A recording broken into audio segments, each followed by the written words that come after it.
I was 26 when I first spotted Wayne at Murphy's bar, laughing too loud with his buddy Jake and buying rounds for half the place like money meant nothing. Jake was telling everyone within earshot about Wayne's settlement, some massive payout from a car accident that wasn't even his fault. 6 figures, just sitting in his account while he played big shot, throwing cash around like he was some kind of king. I watched him from across the room, nursing my drink and calculating. Here was this sweet, naive guy with more money than sense. And what was he doing with it? Wasting it on strangers and bar tabs. I was dating Marcus at the time, had been for about 8 months, but Marcus was a mechanic with grease under his fingernails in a studio apartment. Sweet enough. Sure. But where was that going to get me? I was working retail, living paycheck to paycheck, watching all my friends from college posting pictures of engagement rings and new houses while I folded sweaters for minimum wage. When opportunity walks into a bar wearing khakis and buying everyone drinks, you don't just sit there and let it walk back out. Getting Wayne's attention was easier than I expected. I just had to laugh at his jokes. And honestly, they weren't even funny. And act impressed when he talked about his plans for the money. He wanted to travel, maybe buy a boat, possibly start some kind of business he hadn't quite figured out yet. No real direction. No financial planning. Just a kid in a candy store with his settlement check. Perfect. Within 2 weeks, we were officially dating. I told Marcus I needed some space to figure things out, which wasn't technically a lie. I did need to figure things out, specifically how to manage 2 relationships without either guy catching on. Marcus worked days. Wayne worked evenings at Lowe's, so scheduling wasn't impossible. It just required some creativity. Wayne was so eager to impress me. Expensive dinners, weekend trips, shopping sprees where he'd insist on buying me anything I even glanced at. He'd pick me up in his truck with flowers on the passenger seat and grinning like he'd won the lottery, which, in a way, he had, and now I was winning too. The tricky part was keeping Marcus happy without spending Wayne's money on him. Marcus wasn't suspicious by nature, but he wasn't stupid either. I'd see him Tuesday and Thursday nights, sometimes Sunday afternoons, telling Wayne I had work obligations or family stuff. Marcus thought I was pulling extra shifts to save money, so he never questioned why I couldn't afford to split dinner bills. Meanwhile, Wayne was taking me to steakhouses and weekend bed and breakfasts. Completely convinced he was the only man in my life, I kept telling myself I was just keeping my options open. Wayne was generous but clingy, always wanting to know what I was thinking, always asking about my day in exhausting detail. Marcus was more my speed, laid back. Didn't ask too many questions, comfortable with silence. But Marcus wasn't taking me to Napa Valley for long weekends, or buying me the jewelry I'd been wanting since college. It wasn't about love or compatibility. It was about building the life I deserved. After 6 months of this balancing act, Wayne started talking about the future. Real future, marriage, kids, buying a house together. He'd already blown through most of his settlement money, but he had steady work and kept talking about how responsible he wanted to become, how meeting me had changed his perspective on everything. He'd hold my hand over dinner and paint these pictures of our life together. White picket fence and all that suburban dream nonsense. And honestly, it sounded pretty good. Stable, secure. A hell of a lot better than splitting gas money and eating ramen 4 nights a week. When Wayne proposed, and yes, he actually got down on one knee in front of the fountain at the mall. Ring and everything. I said yes without hesitation. Marcus was becoming a complication anyway. Always wanting more time, more commitment, more of whatever I couldn't give him while I was building something real with Wayne. The proposal was my exit strategy, wrapped in a pretty little bow. Planning the wedding was like playing the most elaborate chess game of my life. Wayne wanted his whole family involved. Wanted everything perfect for his girls. He'd started calling me that. Like I was already plural. Like he was already imagining the kids we'd have. Meanwhile, I was fielding texts from Marcus asking why I'd been so distant. Why we couldn't spend more time together. I told him work was crazy. That I was dealing with family drama. Anything to buy time until I could figure out how to end things cleanly. The night before my wedding, I finally told Marcus the truth. Well, part of it. I told him I'd met someone else, that it had gotten serious fast, that I was getting married. I didn't mention the timeline, didn't explain that I'd been seeing Wayne for almost a year while we were together. Marcus was hurt, obviously, but he wasn't the type to make a scene. He just looked at me for a long time and said he hoped I knew what I was doing. Then he left, and that was that. Problem solved. Wayne and I honeymooned in Hawaii. His idea, his budget, and for those 2 weeks, I actually felt like I'd made the right choice. He was so happy, so grateful, treating me like I was doing him some kind of favor by marrying him. Which, let's be honest, I probably was. Wayne was a good guy, but he wasn't exactly what you'd call a catch. Average looking, average ambition, the kind of man who'd work at Lowe's his whole life and be perfectly content.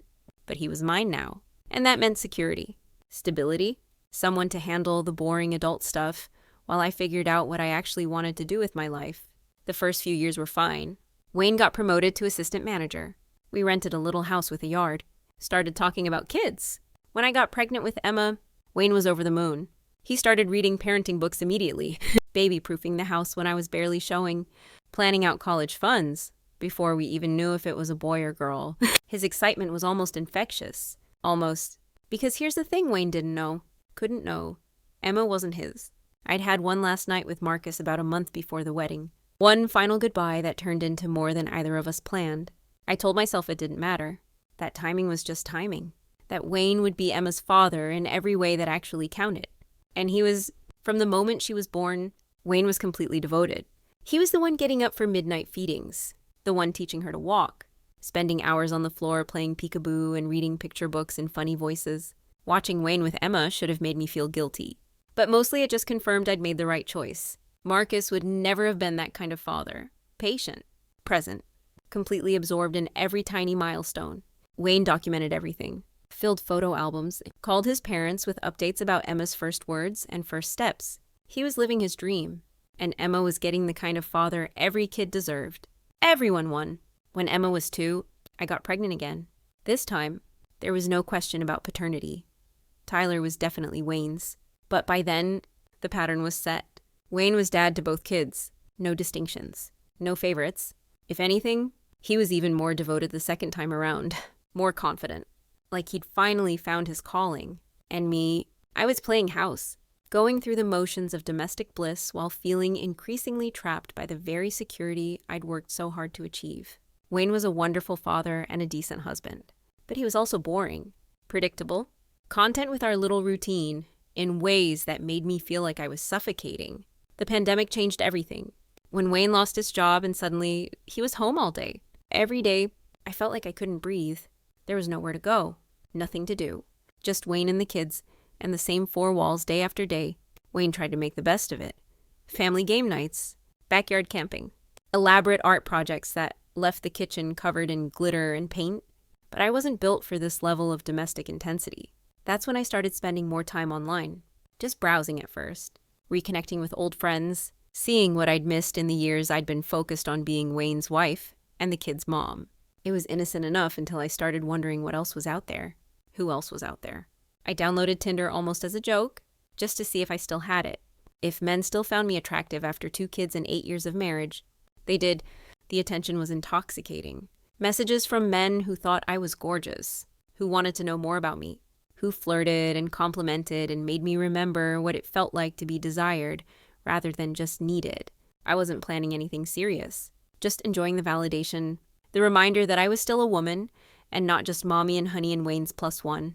I started taking my phone everywhere, to the bathroom, to bed, keeping it face down during dinner, so Wayne couldn't see the notifications lighting up the screen. When he asked about it, I told him it was work stuff, friends going through drama, anything to explain why I was suddenly so attached to my phone. Wayne believed me because Wayne always believed me. It was one of his most endearing and frustrating qualities.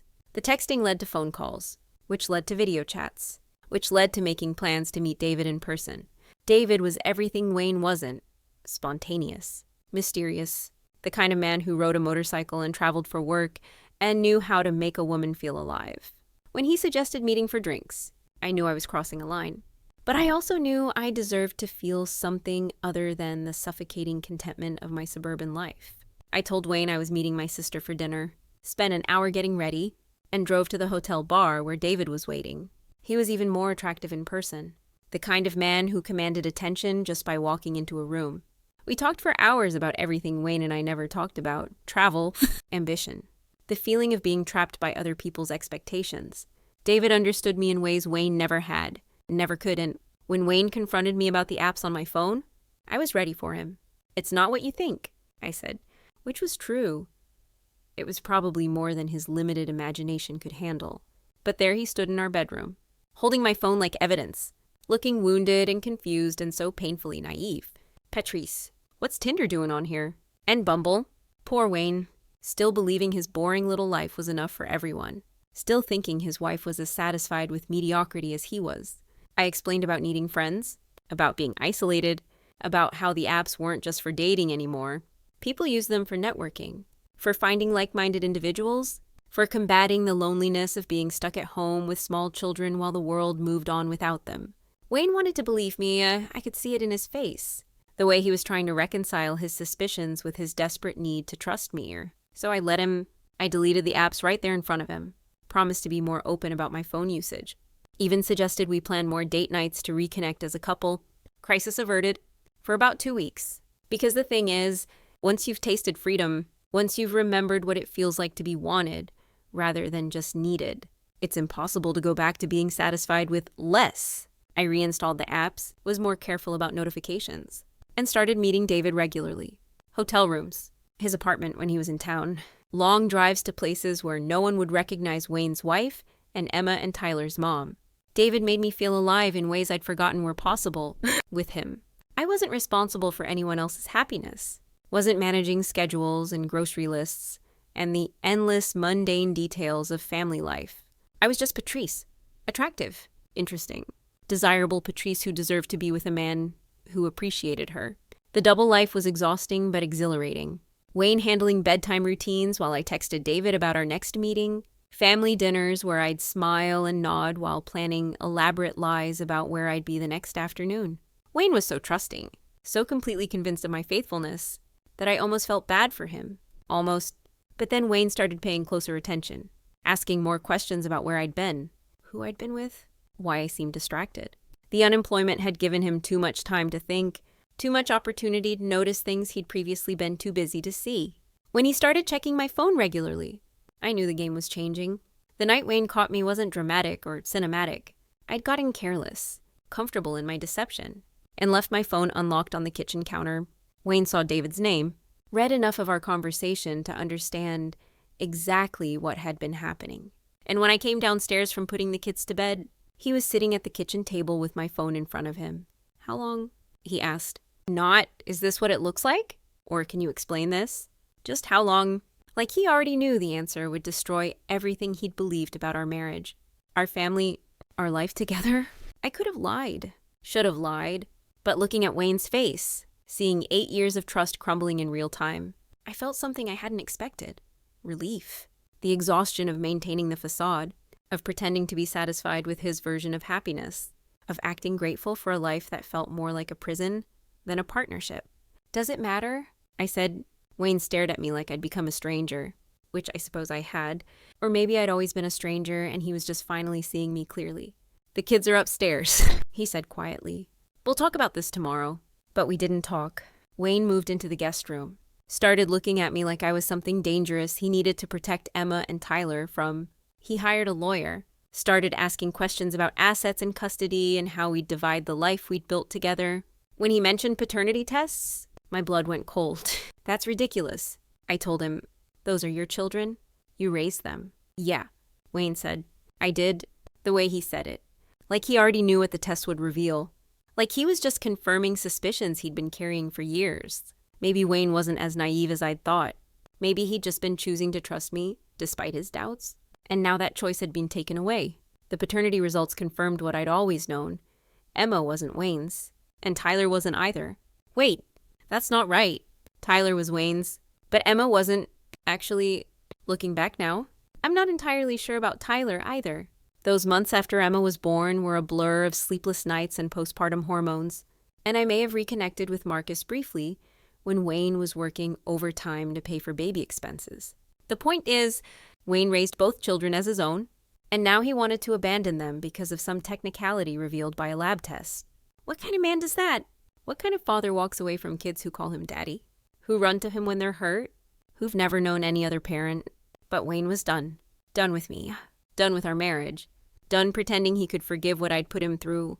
The divorce proceedings were uglier than they needed to be, with Wayne fighting every request for alimony or child support, like I was some kind of gold digger instead of the woman who'd given him the best years of her life. My lawyer argued that I deserved compensation for the years I'd spent as Wayne's wife, for the sacrifices I'd made. for the way he was abandoning his responsibilities to the children. Wayne's lawyer painted me as a serial cheater who defrauded my husband about the paternity of his children. Both versions were technically true, but only one told the whole story. The judge wasn't sympathetic to my situation. Apparently, adultery and paternity fraud weren't viewed as minor marital hiccups deserving of financial compensation. Wayne got to keep most of his retirement savings. I got minimal alimony for a limited time, and child support was calculated based on his actual biological relationship to the children, which meant almost nothing. I kept waiting for Wayne to come to his senses, to remember how good we'd been together, to realize that every marriage goes through rough patches and ours could survive this too. The kids missed him. Emma kept asking when Daddy was coming home, and Tyler didn't understand why Wayne wouldn't return his calls. I was sure that watching his children suffer would snap Wayne out of his vindictive phase and remind him what actually mattered. Instead, Wayne changed his phone number. When I finally tracked down his new number and called to discuss visitation schedules, Wayne's voice was flat, businesslike, completely devoid of the warmth I'd taken for granted for 8 years. The paternity tests were pretty clear. He said, "I'm not their father, but you raised them." I said, "They love you. They need you. You should have thought about that before, Wayne, and we can work through this. People make mistakes. The kids miss you. I miss you. We're still a family." "No," Wayne said. "We're not. You made your choice. Live with it." Then he hung up. And when I tried calling back, the number was already disconnected again. That was 6 months ago. I've tried reaching out through mutual friends, through his sister, even through his job. But Wayne has completely cut off all contact. He's moved to some tiny apartment across town, started therapy according to his sister, and apparently spends his free time fishing and cooking elaborate meals for one. Meanwhile, I'm trying to rebuild my life from scratch. The kids are confused and hurt, asking questions I can't answer about why Daddy doesn't want to see them anymore. My family keeps saying I brought this on myself. Like they have any idea what it was like being married to someone so fundamentally boring, so satisfied with mediocrity. Even David stopped returning my calls once the divorce was finalized. Apparently, the thrill of the affair was more appealing than the reality of dating a single mother with 2 kids and a mountain of legal debt. Funny how quickly "you deserve so much better" turns into "this is moving too fast" once the secrecy and excitement are gone. But I'm not giving up. Wayne will come around eventually. He has to. 8 years of marriage doesn't just disappear because of some mistakes and misunderstandings. He's hurt now, probably embarrassed about the whole situation. But eventually he'll remember the good times. He'll miss what we had together, miss being part of a family, miss the life we built.